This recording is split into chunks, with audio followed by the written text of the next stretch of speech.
Body cavities are the last topic of this chapter. The interior of the body is subdivided into regions called body cavities. These have functions. These cavities protect organs from shocks and impacts, and also allow changes in the shape and size of the internal organs. Internal organs are called viscera. They don't float around inside of us, but they're connected to the rest of the body. Our heart is in a cavity called the pericardial cavity. Peri means around, like perimeter is around something, and cardial refers to heart. The pericardial cavity surrounds the heart.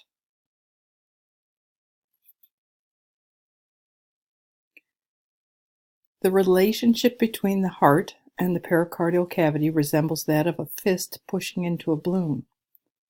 The top of the heart is actually called the base, and that's where all the great blood vessels are attached to the body.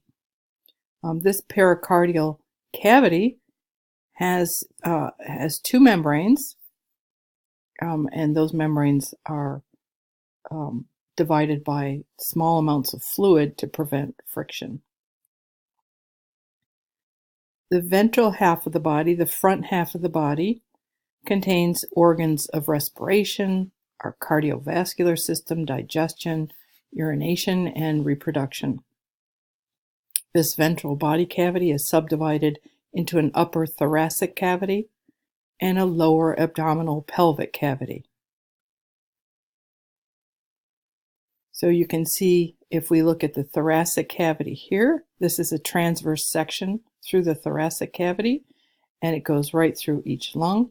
Each lung is in a cavity called a pleural cavity. There's a right pleural cavity and a left pleural cavity, and the heart is within the pericardial cavity. This region between the two lungs is called the mediastinum. In the abdominal pelvic cavity, the peritoneum, shown in red here, shows the boundaries of the peritoneal cavity.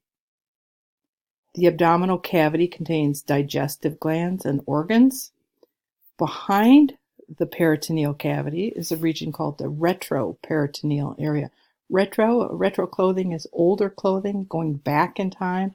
So something that is retroperitoneal is behind the peritoneum. The pelvic cavity contains the urinary bladder, reproductive organs, and last portion of the digestive tract.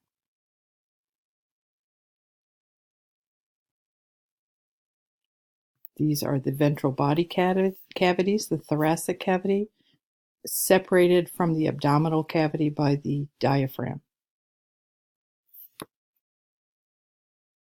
The thoracic cavity contains lungs, heart, and other structures. Remember, that region between the lungs that encloses the heart is called the mediastinum. The boundaries of the thoracic cavity are the chest wall and the diaphragm.